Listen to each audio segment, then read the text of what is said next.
Ladies and gentlemen, the story you are about to hear is true. Only the names have been changed to protect the innocent. Fatima Cigarettes, best of all long cigarettes, brings you Dragnet.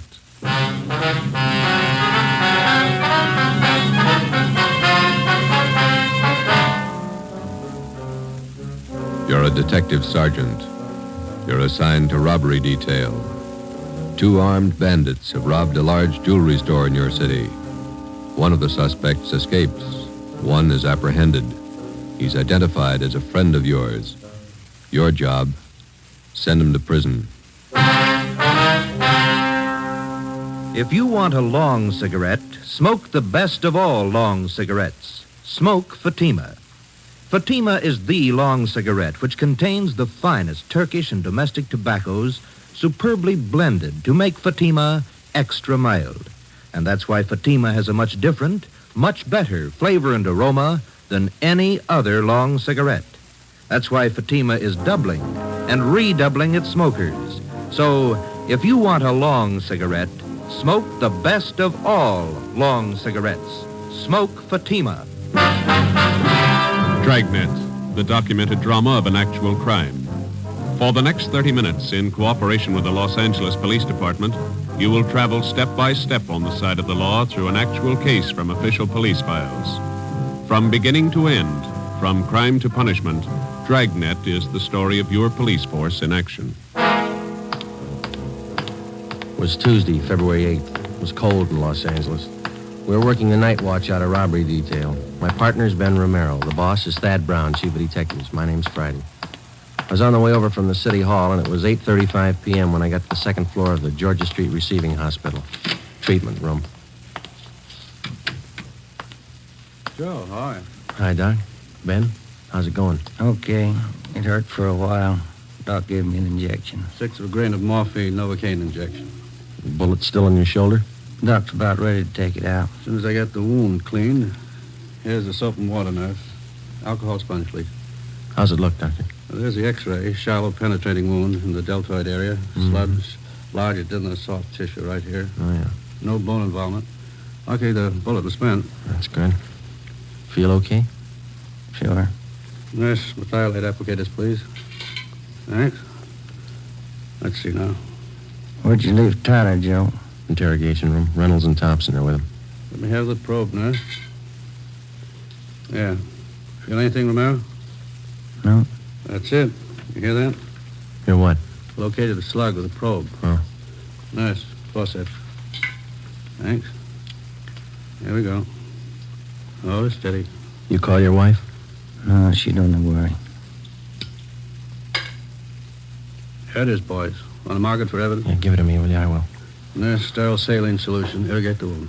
No sign of Tyler's partner, huh, Joe? Guy got me? No, not yet, no. Sterile dressings, please. How long did you know this Tyler? Before he went wrong, I mean. I met him in the Army, helped him line up a job when he got out. It's too bad.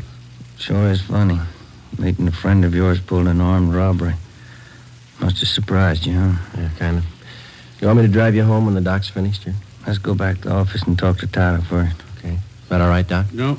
You're staying right here, Romero, till tomorrow morning. If you haven't got a temperature by then, I might release you. Oh, it's only a flesh wound, Doc. I feel all right. I'm not taking any chances with gunshot wounds. If infection set in and you were laid up, I'd have the pension committee to answer to. You're staying here. Sounds like an order. It is. You can pick him up in the P&F ward tomorrow morning. Okay. You gonna need anything, Ben? Yeah. I phoned to tell my wife I won't be home for dinner.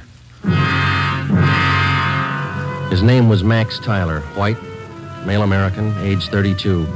Dark hair, brown eyes, medium build, married, father of twin boys. He was a friend of mine. We served together in the Army overseas, and when the war finished, I came back to my job on the force, and Max went back to his old job. It didn't fit him anymore. He stopped working and started drinking. His wife didn't help much. Max started with small trouble, but it grew fast. On the afternoon of February the 8th, Tuesday, Ben and I surprised 2 men holding up a Main Street jewelry shop. Shots were exchanged, and Ben received a flesh wound in the shoulder. One of the hold-up men escaped. The other one was apprehended. His name was Max Tyler. Hi, Larry. Hi, Joe. Glad you got here. Tyler says you won't talk to anybody but you. Okay, boy. Thanks for standing by. Sure. I'll be outside. You need anything?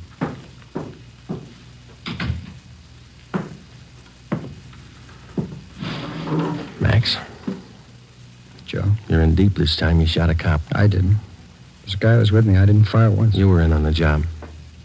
Yeah. Then don't expect presents. I don't expect anything, Joe. Glad you came back. I don't want to talk to those other cops. I work in the same department they do, same job. Well, it's easier to talk to you. What's your story? I was crazy to try it. No alibis, Joe, but I didn't know what I was doing, believe me. I just didn't realize. I won't buy it, Max. You told me the same thing 14 months ago when they picked you up for those bum checks you were passing. Sure, I hung some paper, but I'm no hood, Joe. You know that. I was drinking. I needed dough for Dorothy and the kids. You gotta believe me. I need a break. You said that before, too. I went to bat for you, got off with 6 months and 3 years probation. Now you turn up with another caper. I know, Joe, I know. I'm sorry. You're sorry once, Max, and it works, but one free ride's enough for anybody. Now, that's it. Did I say I wanted that kind of a break? I'll serve my time, Joe. I'll serve every day I owe.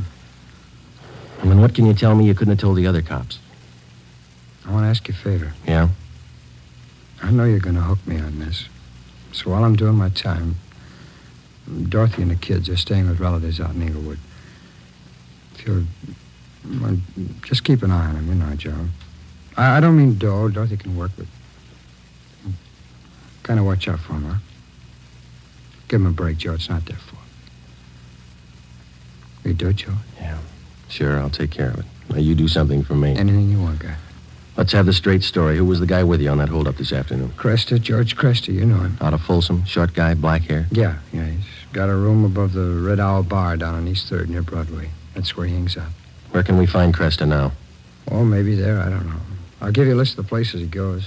Some of his friends I've met. He sure roped me in. Said there wasn't going to be any rough stuff. You were carrying an S&W 38. Sure. When they got outside the jewelry shop, Cresta jammed the gun in my hand. I had to put it away, get it out of sight. Believe me, Joe, he roped me into this. It sounds like an alibi, I know, This but is your second time around, Max. It sounds like one. Okay, I got nothing coming. Don't forget about Dorothy and the kids. Huh? I promised you. Now, you want to give me a full statement on the holdup now? Anything you say, Joe. I'll call for a stenographer.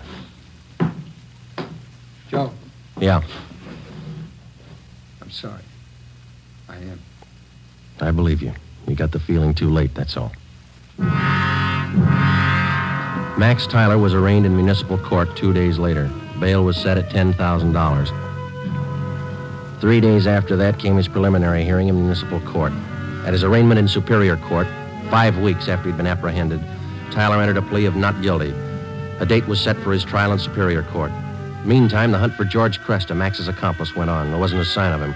Our informants had no lead on him, and the all-points bulletin containing all the information we had on Cresta brought in nothing. On Monday, March 22nd, the trial of Max Tyler was held in Superior Court. Ben and I were subpoenaed to appear. The victim of the holdup, the jewelry store manager, was the first to testify. He was questioned by both the prosecutor and the counsel for the defense. He left the stand at 11:25 a.m. If it please, Your Honor, Counsel for the defense. before the next witness testifies, I'd like permission to approach the bench. Permission granted. Counsel for the prosecution may also approach the bench. Wonder what that's all about, Joe. Something's up. Hey, look. Judge is shaking his head. Public defender's going back to the counsel's table. Counsel for the defense. Your Honor, it is my client's desire to change his plea to guilty. Defendant rise and face the court. Max Tyler, is that your true name? Yes, Your Honor. On the 12th day of March of this year, in Superior Court, Department 83, City and County of Los Angeles, State of California, you've heretofore been arraigned on the charge of robbery in the first degree. At that time, you pled not guilty to the charge in question. Is it now your desire to change that plea? Yes, sir, it is. You've reached this decision of your own free will. Yes, I have. There's been no force employed, no promise of gratuity or reward to induce you to reach this decision. No, sir. Counsel for the prosecution. Yes, Your Honor. Max Tyler, on the 12th day of March of this year in Superior Court, City and County of Los Angeles, State of California, you are arraigned on the charge of robbery in the first degree. That time you entered a plea as set forth in this information. How do you now plead? Guilty or not guilty? Guilty. Is it stipulated that at the time of the commission of the robbery, the defendant was armed with a deadly weapon, to wit, a revolver? So stipulated. court to fix the degree of robbery as robbery of the first degree. Your Honor, in the interest of justice, the people move to dismiss count 2, assault with a deadly weapon. At this time, Your Honor, the defendant waives time for sentencing and asks that he be sentenced immediately. Just a moment. Max Tyler, it's the judgment of this court that on the 8th day of February of this year, you did enter the premises at 23108 East Main Street in the city, and there did attempt the felonious taking of personal property in the possession of another from his person in immediate presence and against his will. Further, said attempt was made while you were armed with a dangerous and deadly weapon. Max Tyler, this court finds you guilty of robbery in the first degree. Count 2 is dismissed. Does it, Joe? Decision of this court that you be returned to the county jail. The sheriff will transfer you to the state penitentiary where you will serve the sentence as prescribed by law. Court recessed for 15 minutes. Hey, Joe. Miss Tyler over there, she's taking it pretty hard. Yeah, come on, we better go see her. Hello, Dorothy. I love him, Joe. What am I going to do without him? Children. I'll give it to you straight, Dorothy. You didn't do much to keep Max out of this. You drank right along with him. You don't Joe. deserve those kids. That's my opinion. Please, I know it. Don't make it any harder. Don't. I'll do anything I can for the kids, Dorothy. That's all. What am I going to do without him? I can't be all alone without Max. It's not right. It's not right. Neither's armed robbery. Goodbye, Dorothy. Before the end of March, Max Tyler was delivered to San Quentin State Penitentiary, where he started serving his term. His wife, Dorothy Tyler, got a job as a telephone operator. She and her children continued living with her relatives down in Inglewood. I helped them out whenever I could. 6 months went by. Every 2 weeks, faithfully, Tyler wrote me a letter from prison. I answered most of them. While Ben and I worked on other jobs, the search for George Cresta went on. We failed to uncover a single lead. 10 months passed. Tuesday, January 16th, 1949, 4 p.m. I checked in for work as usual. Hi, Joe. Cold out, huh? Yeah. Did you pick up the mail? Mm-hmm. There's a letter in your box from San Quentin. Tyler, huh? How's he doing anyway? Good. Clean record. Got himself a pretty fair job in the prison library. Yeah. I talked to the warden up there. Says Tyler ought to be eligible for parole in about a year if he keeps his nose clean. You going to bat for Tyler again? I don't know. See what happens. How can you see anything in that guy? He's giving you nothing but trouble. Oh, a lot of people giving him the same. Maybe that explains it. Not for me, it doesn't. I wouldn't trust him with dirty laundry. I get it. Robbery Friday. Oh, Joe, this is Dorothy Tyler. I got to talk to you. Yeah, Dorothy, what's the matter? I found Cresta. I saw him. What? George Cresta. I know where he is. I saw him downtown. I followed him to his place. You sure it was him? I'm positive. He's staying at 134 Jesse Street. It's a rooming house just off Alameda. 134 Jesse. Got it. Thanks, Dorothy. Come on, Ben. 8 minutes later, Ben and I were interviewing the landlord at 134 Jesse Street, a cheap rooming house down on the south end of the city. The landlord's name was Peterson. We showed him Cresta's mug shot, and he told us he was in room 11. We went up a dark, narrow stairway to the second floor.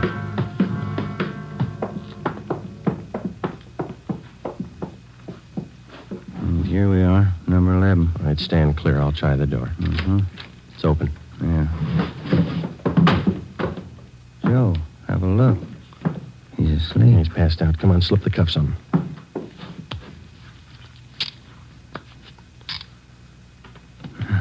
That was easy. Yeah. All right, I got his gun. He's been drinking, all right. He'll have a big hangover. He'll have a long time to get over it.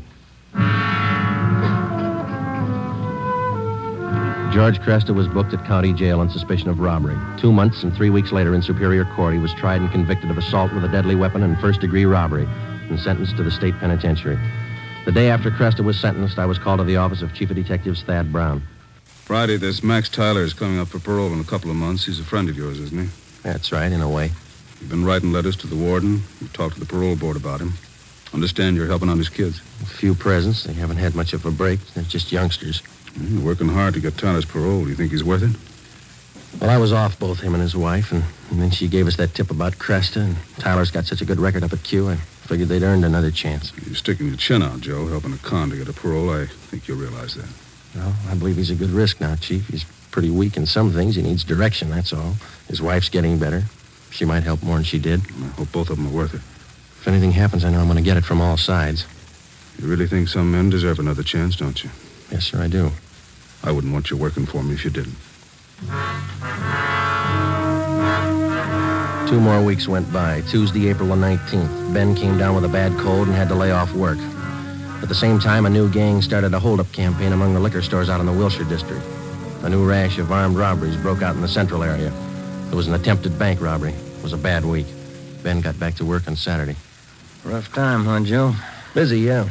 Did you beat that cold all right? Sure, I feel much better. Doctor gave me some new medicine. Works good. Oh, that's fine.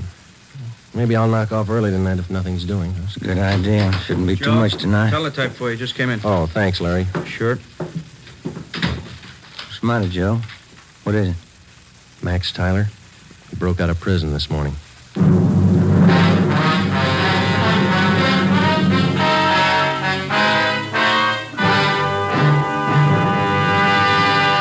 You are listening to Dragnet, authentic stories of your police force in action. And now, here's an authentic report from Fatima Cigarettes. In 1949, Fatima doubled, tripled, and quadrupled its smokers. In 1950, enjoy Fatima yourself. You'll find Fatima extra mild. Because Fatima is the long cigarette which contains the finest Turkish and domestic tobacco superbly blended to make Fatima extra mild. You'll find Fatima tastes much better. Fatima's superb blend gives you a much different, much better flavor and aroma than any other long cigarette. You'll find Fatima tops in cigarette quality. Fatima has always stood for the best in cigarette quality. For a new year of great smoking enjoyment, buy Fatima in the appealing gold and yellow package. You'll agree, Fatima is the best of all long cigarettes.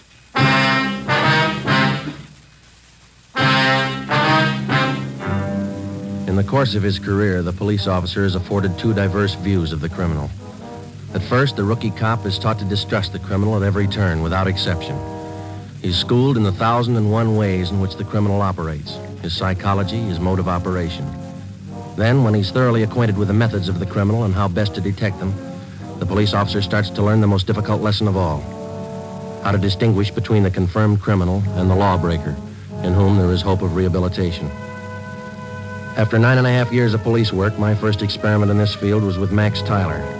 I'd given him 2 chances to prove himself, and he'd lost on both of them. So did I. 2 months before his parole hearing, which might have given him his freedom, Max Tyler had suddenly decided to escape. How he figured it, I didn't know, but it was my job to find him. At 5 o'clock that afternoon, Ben and I met in the chief of detective's office. 2 officers, Holland and Grayson, from the State Adult Authority escape detail, were there. How did Tyler manage his escape, Grayson?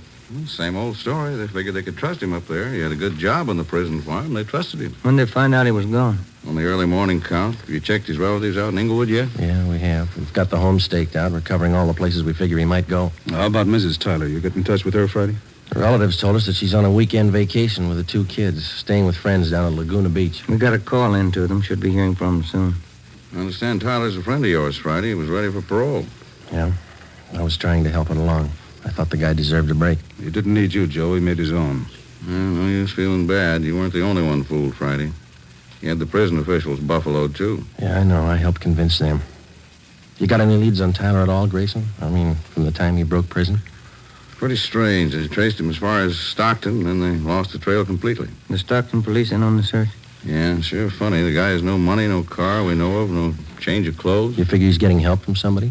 Could be. Excuse me a minute. Brown speaking. Yeah, just a moment. You, Friday. Oh, thank you. Friday? Yeah. When? Where? Just a minute. Will you hold on, please? It's the Tyler's friends down at Laguna Beach. Mrs. Tyler there? No, she called him last night about 7 o'clock. Told him she'd changed her plans. She wasn't coming. She told them where she was going? She wanted to know which highway would take her to Stockton. We told the Tyler's friends in Laguna Beach to contact us immediately if they heard from either Mr. or Mrs. Tyler. We got out an APB on Dorothy Tyler, and then we drove out to interview her relatives in Inglewood. They told us that Mrs. Tyler had the 2 children with her. She had left their house at 6 p.m. the night before by taxi. As far as they knew, she didn't own a car. We talked with some of her friends in the neighborhood. The only thing they could tell us was that she had not borrowed a car from any of them. We drove down to the telephone exchange where she was employed as an operator, and we spoke with a manager, a Mr. Ralph Cartwright. I'm sorry, gentlemen. This is Mrs. Tyler's night off. Is there something I can help you with? When is Miss Tyler due back to work, Mr. Cartwright? Well, she's working the 10 to 7 starting tomorrow, doing at 10 a.m. We understand that she's on a weekend vacation, huh? Yes, you see, today was payday, so she asked me if she could have her check ahead of time. Said she had to have the money for the weekend. Did you give her the check? Oh, my, no. I couldn't give her the check ahead of time. But I did do her a favor, just to help her over the weekend. What was that? I loaned her my car. We got a complete description of the car together with a license number and called the office. The information was broadcast to all units throughout the city and teletyped to all points in the state. Chief of Detectives Thad Brown ordered an immediate stakeout on the telephone exchange where Mrs. Tyler was employed. The stakeout at the home of Inglewood continued. Another day passed. We checked with the bank where Mrs. Tyler maintained her account. It was 10:25 a.m. when we got back to robbery detail. Gentlemen, what'd you find out? Miss Tyler closed her account 3 days ago, withdrew all her savings, $46.55. And they're not going to go far on that. Any word about that car she borrowed? Teletype came in about an hour ago. They found it just outside Santa Barbara, abandoned. Anyone see the Tylers? No reports. I wonder how those poor kids are making out. Yeah. He must be crazy, and his wife, too. If she was going to help him pull an escape, why'd she have to drag the kids along? That's the way some parents figure, Friday. They owe their children nothing. The children owe them everything. Call for you, Friday. Take it on 2. Oh, thanks, Larry. Friday. This is Hopkins, Friday, on stakeout, the phone exchange. Yeah, Bert. Tyler woman came for a check. We got her.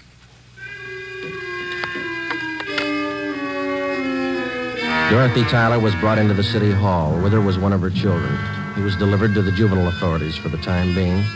Mrs. Tyler was brought to the interrogation room. She refused to admit anything to the officers from the adult authority. She said she wanted to talk to me. I went in.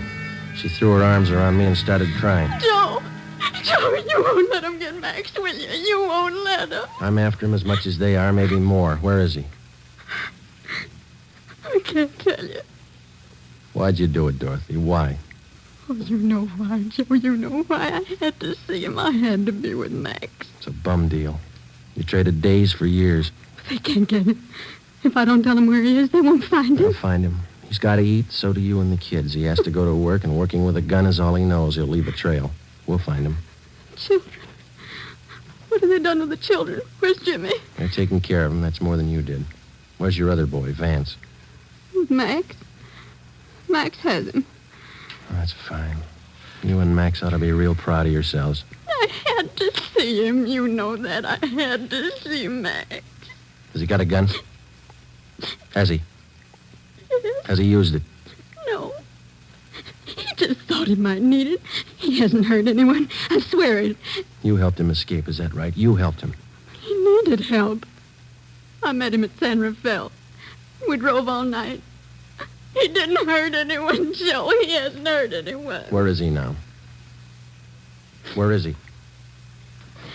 All right, Dorothy, we'll find him. Joe, if I tell you, will you go alone? I can show you the way. Will you go alone? Yeah? All right. I'll take you to him, Joe. I trust you. Yeah, I trusted him once, too.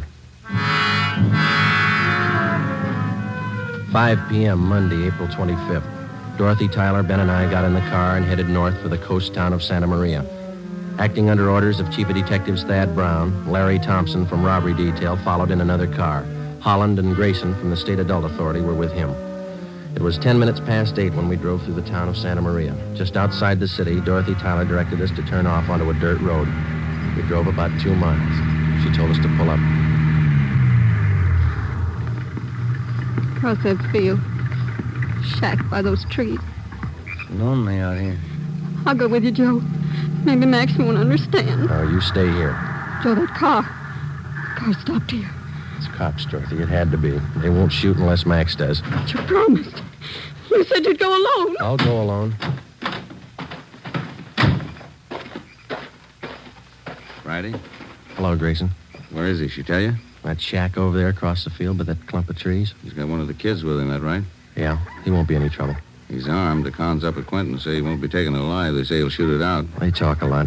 You better let us take him. You're not getting paid for this one. I'll take him alone. I made a promise. That guy in the shack's in the habit of breaking promises. I keep mine. Keep an eye on Miss Tyler, will you, Ben? Thompson's watching her. I'm coming with you. I told her I'd go alone. There's 2 doors, front and back. Which one you going in? Front. I'll be around back. Careful, Jim. Yeah. I'll be right back, Grayson. I started to cross the field. The shack was about 100 yards from the road. The field was uncultivated, and I wasn't sure of my footing. I stumbled over a tree stump. Halfway across the field, the lights in the shack went out. Who's that? Who is it? It's me, Max. Joe Friday.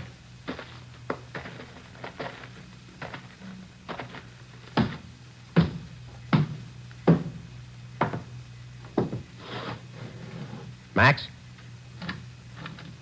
Come on, open up. All right, Max.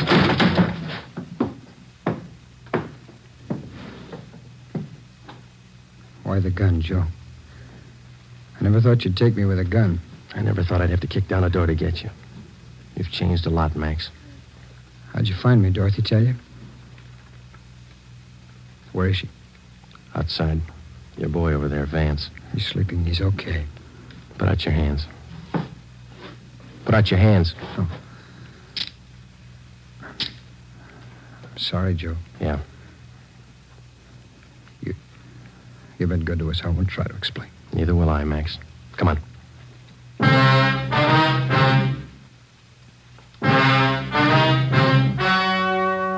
The story you have just heard was true. Only the names were changed to protect the innocent.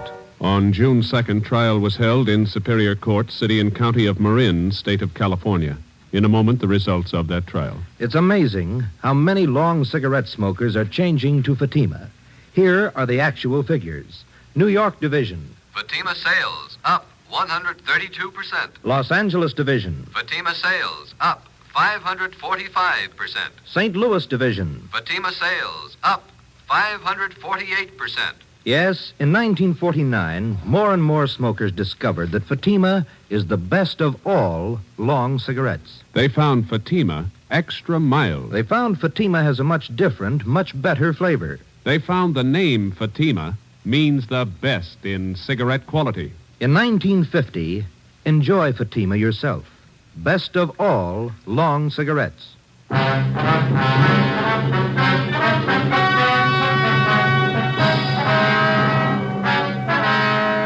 Max Tyler pleaded guilty to the charge of escape and was sentenced to the term as prescribed by law.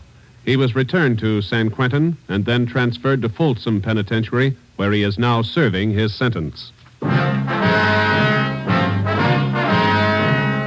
You have just heard Dragnet, a new series of authentic cases from official files.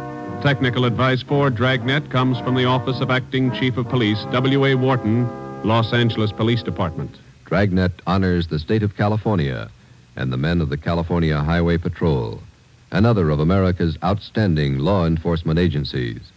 One of these men, Highway Patrol Commissioner Clifford E. Peterson, outstanding administrator and educator in the field of law enforcement, dedicates his life to making yours more secure.